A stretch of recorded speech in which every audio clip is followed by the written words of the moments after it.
Hi y'all, and welcome to Lex Lives. I think it's time we play a little 70s Die. Uh, so, I am still kind of following the edge of this radiation. I think it actually is surrounding the entire area. I didn't realize that before. I know it does on the Navigazine map, but yeah, I had lake. I got to drive around this lake trying to get back to my radiation zone because the radiation crosses the lake. Oh, and then this tiny little bush stops me. I'll probably stop and search some places should I come across them. I was pretty sure the last time I was on a map that had radiation, that there were actual radiation zones, and I could be wrong. You think there would be, like, if there's supposed to be like bombed out areas, which if you go into the well, I don't know if they do it anymore, but the big cities used to have like actual craters. Um, I don't know. I know there's a few things that don't work correctly in this version that are supposed to be fixed in the new version when it finally gets released, which can't be too far off if they're looking for streamers for it, so I honestly haven't looked. Oh, stop running into things. Either A, you're gonna get me killed, or don't go in the water. I wanted to skirt the edge here. All right.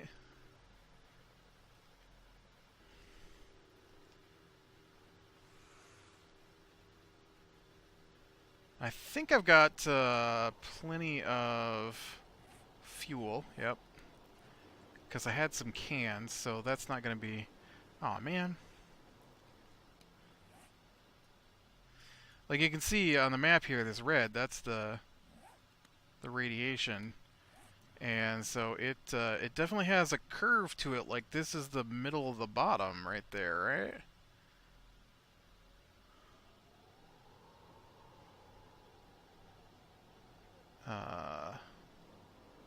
Like right in here would be the middle of the bottom. So it must be 10,000 0. So I was trying to get back over to it to make sure it is one giant circle.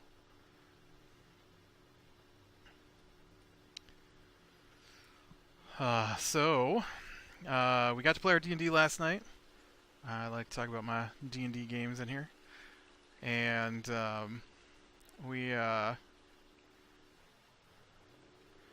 it was fairly uneventful. There was a pretty funny moment where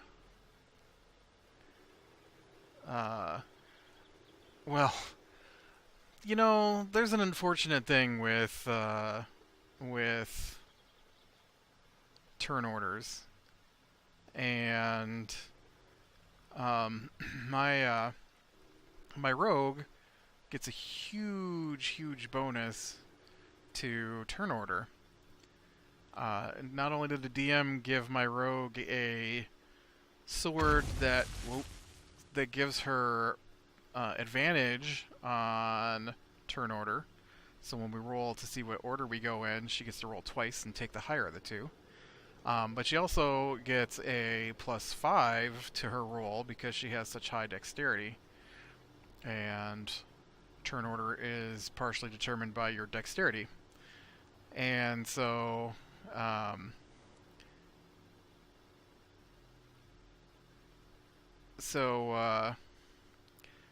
we wound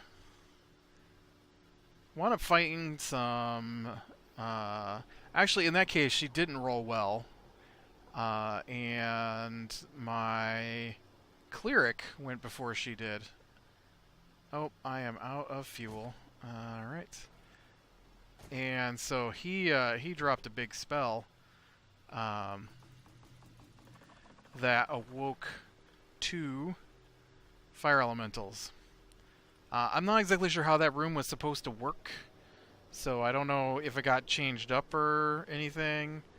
I know there were supposed to be fire elementals if you fought the big bad for the dungeon, but because we've already cleared a big bad dungeon, a big bad out of one of the 4 elemental dungeons, the other ones have fled. So... Oof, I thought I was going right into that crevice. This water is never ending. I can't get around this stupid lake system.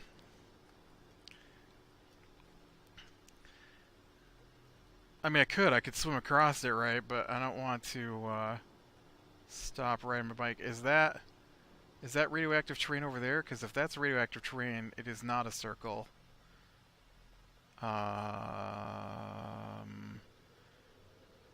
Because...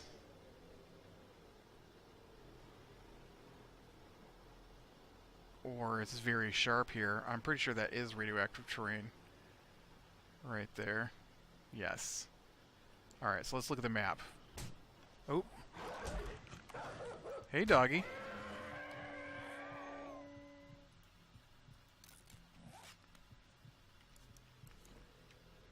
Okay, so this is radioactive, but it's... I guess the... No. There is a very sharp angle on this.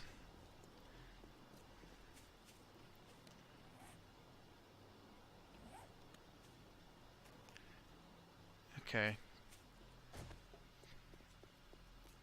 Let's swim across here and check. But, so yeah, so I dropped a big damage spell that awoke the fire elementals. Fire elementals suck. They are made of fire, so when you hit them, you take damage. And so my rogue took a lot of damage, nearly killing fire elemental. And then it was the sorcerer's turn, and the sorcerer dropped Tidal Wave on the fire elementals. And so fire elementals take bonus damage of 1 point per gallon of water they come in contact with. And so luckily somebody had already figured it out. And so each of the elementals... I did not check to see if it was accurate. I'm not sure their calculations are correct. But the calculations they had come up with was fire elemental would take 2,998 points of damage or something like that by being hit by tidal wave. And so tidal wave is 10 feet wide, 10 feet tall, and 30 feet long. And so oh.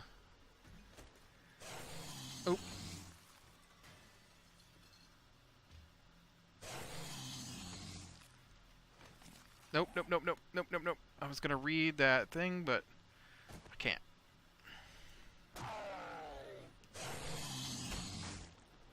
And so yeah, we went with the 2,990 whatever. And so I had wasted like an entire turn fighting those guys, unfortunately.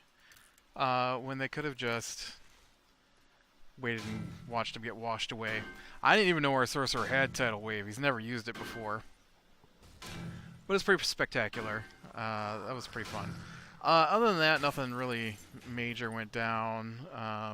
We were at the end of the dungeon, so it was... Oh, he did die. So we only had a couple of rooms left to check. But I do have more D&D stuff to talk about. So So our Monday night game, which is played with mostly a different group of people. I guess myself and the DM from the Wednesday game are in both games, but that's it. The other people in the Monday game are a different group, and a different guy runs that game. And so, what has occurred over uh, the game over the last how many ever months we've played? It's over a year now we've been playing.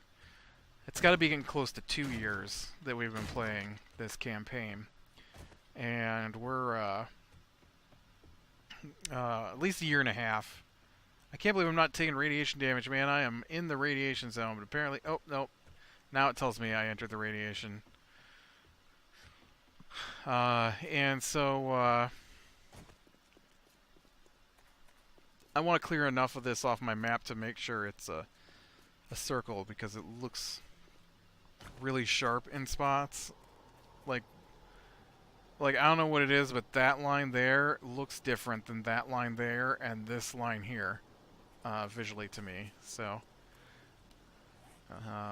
but no, on the map it is just a big circle. So yeah, this has got to be the edge.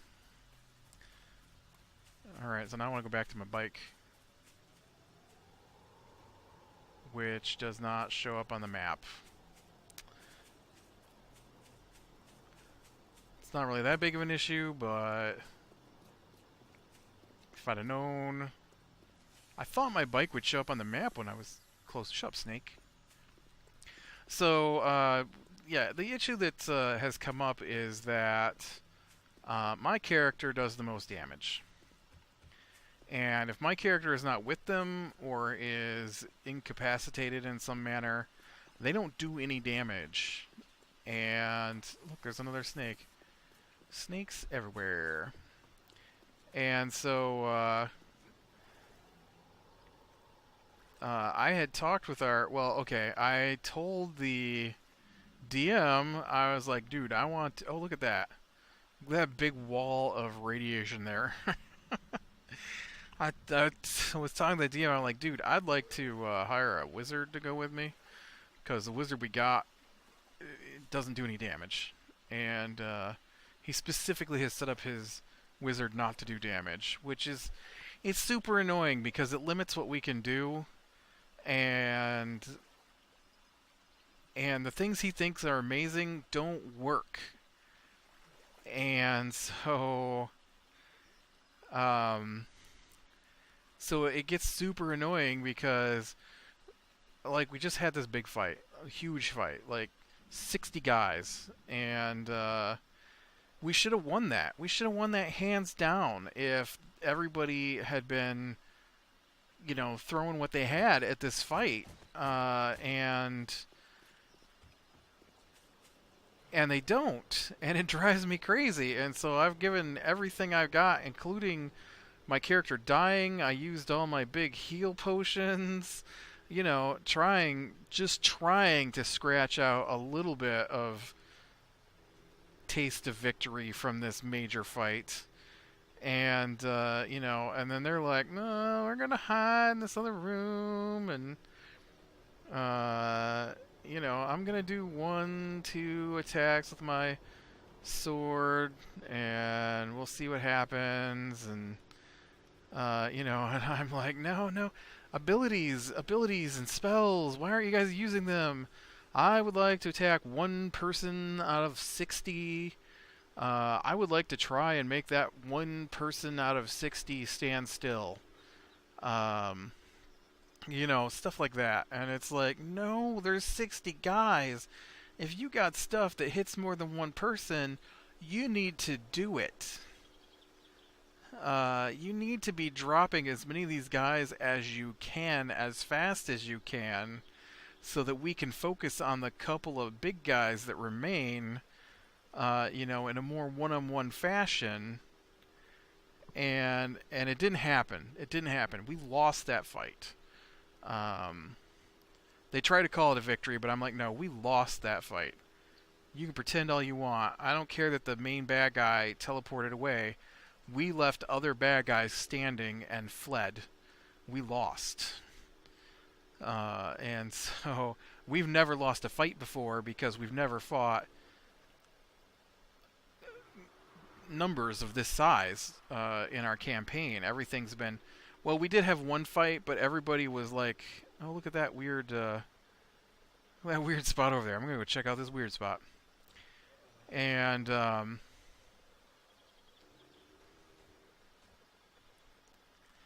so it gets frustrating, and so so one of the other guys, almost every time we play, just talks about how no one does any damage but my character, and how he feels useless because he doesn't do near the same amount of damage that my character does. And but the problem is he's not fully utilizing his character. Really, I walked around the edge so I wouldn't get set on fire.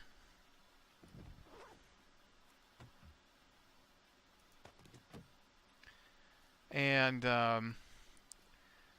so I talked with the wizard, and his idea of what to do in a big fight is to get rid of one person. He loves this spell called Banishment, and he's always talking about how he's going to use Banishment. I'm going to use Banishment to get rid of this guy. I'm like, you know what? Banishment just means that we can't hit them. I mean, sure, it means they can't hit us, but it also means we can't hit them. And so everybody's got, like... Well, unfortunately, they're not using them, but everybody has the potential to hit multiple characters. And so, you know, it would be nice if people with the ability to hit multiple characters would hit multiple characters, which they can't do if you've removed that bad guy from the board. And so he loves that spell. He loves Hold Person when we're in a large group. Hold Person makes one person stop moving, and if you can hit them, lets you do critical damage to them. So here's the trick, is there were 11 guys on the board, and he tried to use Hold Person. He failed, because it's a difficult spell to get to work. But he tried to use Hold Person on one of 11 instead of casting a fireball, which hits everybody in the area. And, or, you know, you can position it so it only hits certain people, but it's basically a circle on the mat, and anywhere in that circle gets hit by fireball. You can dodge it, but most people, even if they dodge it, are going to take half the damage, and it does a lot of damage. So instead of doing that, he tries Hold Person, and it fails, and so that's his entire turn. There's nothing else he can do, because he tried to hold one person out of 11 instead of casting mass AoE damage. And I'm like, dude, you've got to start using AoEs when we're fighting large groups of people. And he's like, what are you talking about? I cast so many AoEs. I'm like, no, you didn't. He's like, yeah, I wiped out all those guys. I'm like, no, that was the Bard. The Bard cast those AoEs. The Druid cast AoEs. You cast Animate Objects, which is not as powerful as you like to pretend it is. Like if we were attacking like a couple of people, that would be a great spell to cast. But we were fighting 60 people. Animate Objects might let you get one person, but there are 60 people on the board. It lets you hit up to 10, the way he was using it. But the more you hit, the less damage it actually does. And so yeah, I talked with him about that, and he's like, no, you don't understand. I cast fireballs until I was... No, you didn't, dude. I was there. You might have cast a fireball, but you did not continue to cast fireballs until you were out of spell slots. You're just lying at this point, or you're deluded. But that didn't happen, so yeah, you gotta work a little harder, dude. Well, you don't have to work harder, just use the right spells. Single target stuff does not work when we're in a group. So then he's talking about our upcoming fight, and he's like, oh yeah, we get to go first. I'm gonna cast Banishment on the two guys. Hopefully I get to go first and I can banish them so we don't even have to worry about them. Banish doesn't actually remove them from the fight, it just delays when you can attack them. And so him banishing them just means you have to wait until either time runs out on the spell or he brings them back. And that's annoying because I'm like, what if we kill one person and there's no one left on the board and it's not your turn to bring them back? So then we just have to waste the rest of our turn when you could just be, this is the time to use hold person. This is the time to use hold person. And I'm like, actually, if you do want to banish somebody, you should focus on the new person who got mentioned as being there, because we went after a bunch of spellcasters on the same day they beat us. So most of us are, well, not my fighter, because fighter abilities basically come back after a short rest. But most of the other spellcasters have no spell slots left. Our wizard does, because he ran off with half of his still available. He fled battle, so he didn't have to participate. But the rest of us, we used a lot of our stuff up trying to survive that last fight. And so rather than have to face off against fully rested spellcasters, we went after them the same day, so that they're also out of spell slots. And a spellcaster without spell slots is in trouble. And so... but there's a new person. I'm like, yeah, if you want to banish somebody, banish the new person, but leave the out of spell slot spellcasters here so that we can kill them.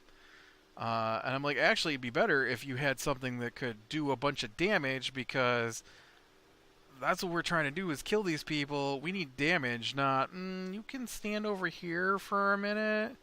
No, hit them as hard as you can, as fast as you can, until they're dead. So then the other guy, he plays a Beastmaster Ranger, which means he's a fighter spellcaster with a pet. But the way the rules are written, the pet is nearly useless. I think our DM gave him an ability to use his reaction to attack, so that he actually should be a little better than he is, but he's afraid to ever bring his pet into combat, and so he tries to keep his pet away from it. It's just like the wizard. He tries to stay away from taking any damage, but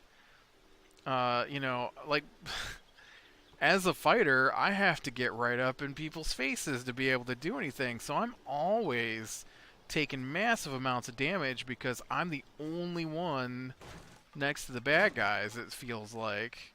Although the ranger, when he finally did get into range after I was dead, also promptly got killed, because it was too much. It was just too much for one person or even two people to handle, especially after our wizard ran away and left us with no spell backup.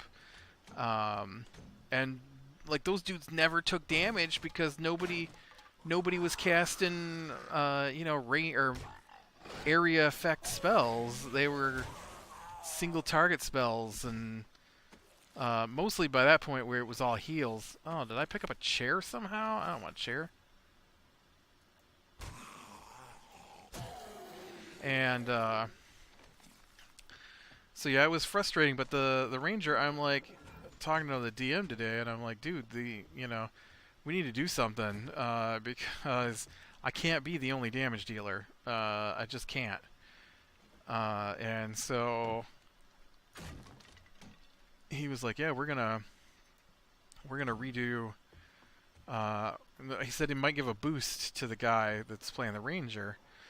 And so I was like, all right, let me look at the ranger class. I've never played one, and so I haven't really read up on them in much detail.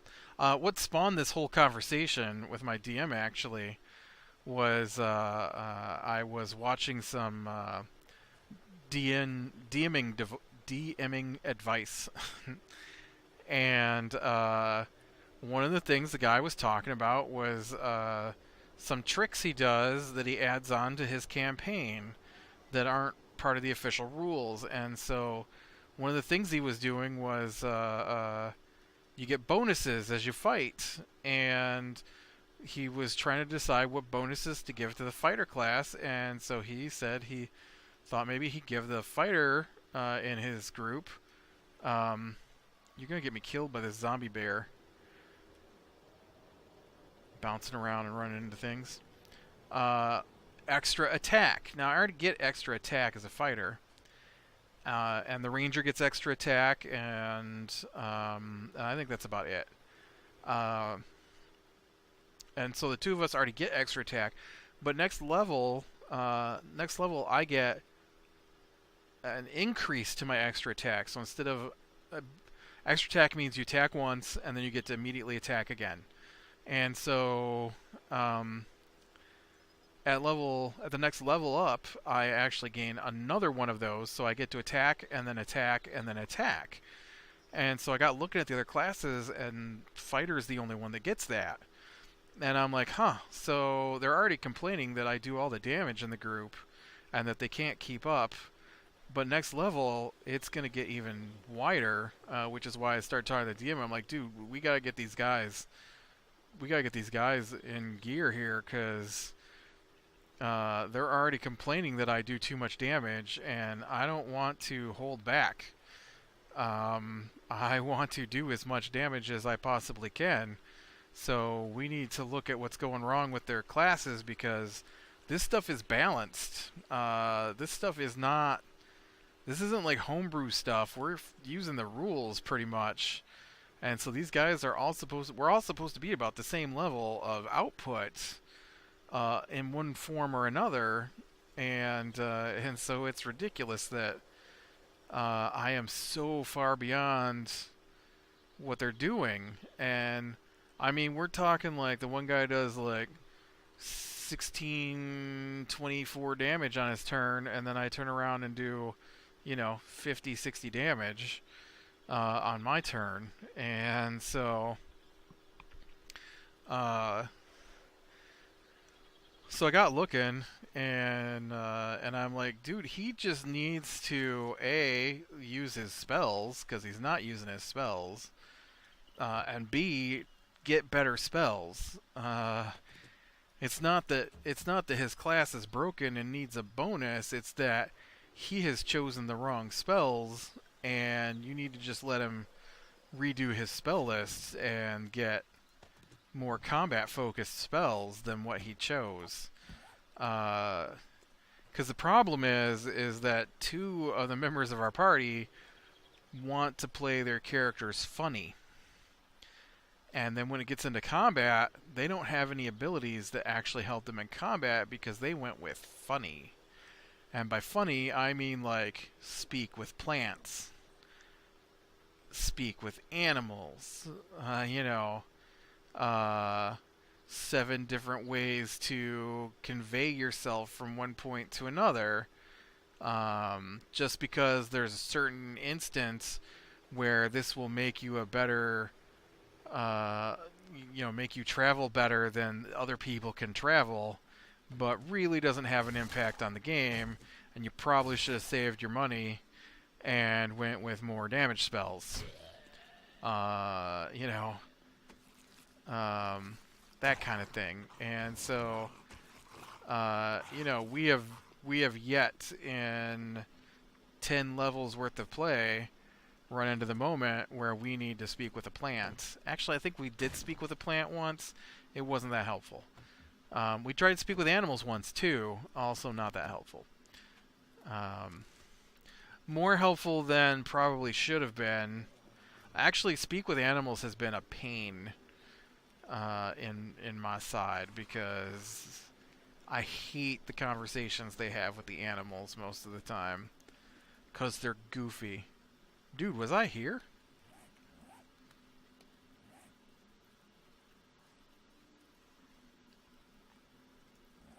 Yeah, it looks like that is one of my bedrolls.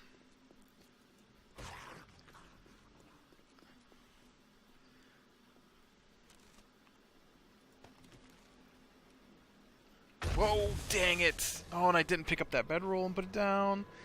I totally didn't see that landmine until I stepped on it. Oh man, I'll bet I'm all the way back at my base now. Oh shoot. It's not good. It's not good.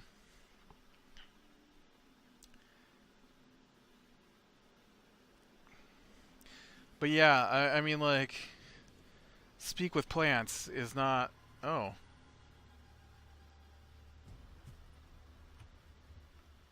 hello. Why did I put a bedroll down here?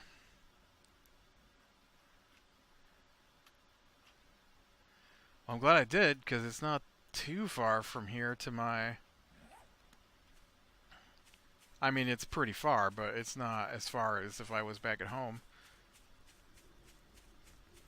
Um, but like just two examples. Let's give two examples of spells that he doesn't have that would be awesome if he had them and used them. So he's got a magic bow.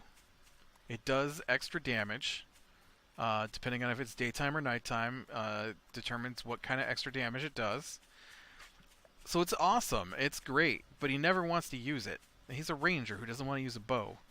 Because he's got a sword and shield, and he likes the shield. He's actually got a super powerful magic sword. And he's had it since we started the game. And,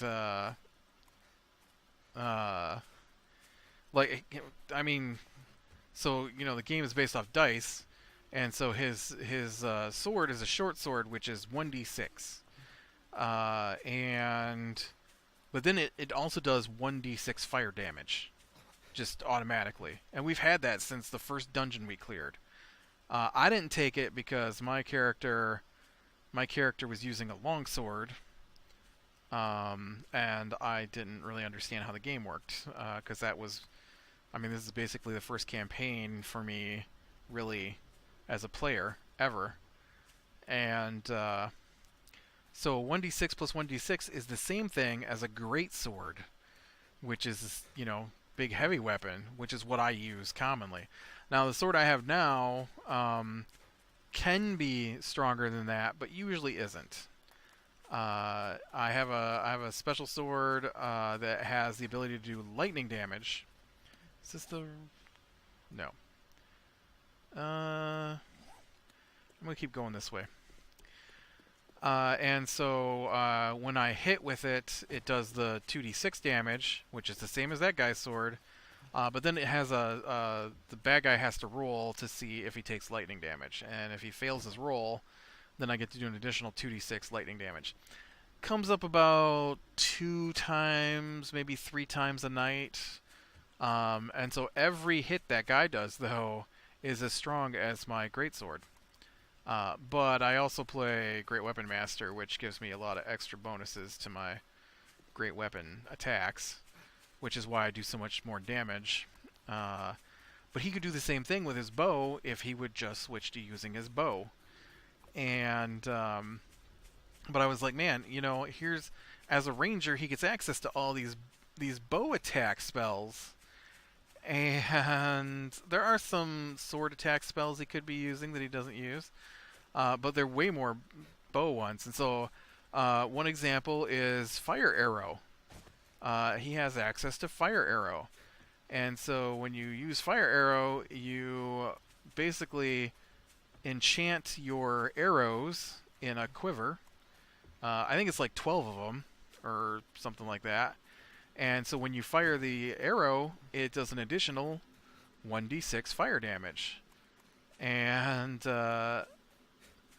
you know, so that's something he could be doing, because that's a spell that you cast ahead of time, and your arrows just burst into flames when they're fired.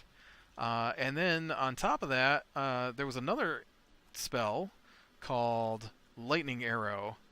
And that one is kind of awesome. You fire arrow, and when it hits a bad guy, it does 4d8 lightning damage. Now, his bow already does extra damage, so he would do the bow damage plus the extra bow damage. I don't remember exactly what his bow does. And then, if he had flame arrow attached, it would do an additional 1d6 of flame arrow. If he had his hex spell out, that'd be an additional d6. So he's probably already at like 1d8, 1d6, 1d6, 1d6. And then 4d8 lightning damage, and if there are any creatures within 10 feet of that one, they can take an additional 2d8, or they can take 2d8 lightning damage on top of that. That's a massive hit. I mean, yeah, he doesn't have unlimited spell slots, but when it's necessary, he could do way more damage than I do in a turn. But he doesn't, because he has things like Speak with Plants, Find Traps, you know, and like I don't think we've sprung more than like 2 or 3 traps the entire time we've been playing. Seems like a spell he should replace. Yeah, I think he really should have been a paladin. I think like an eldritch, or a paladin, or an eldritch knight, if he wants to go sword and board, which is sword and shield, and then on top of that he wants to, you know, would have spells to use.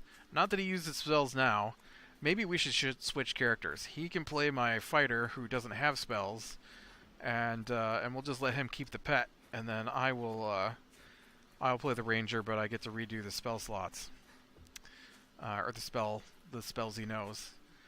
All right, well, oh, I need to stop running so I don't run out of stamina here. I see there's a zombie crawling for me, and I'm sure that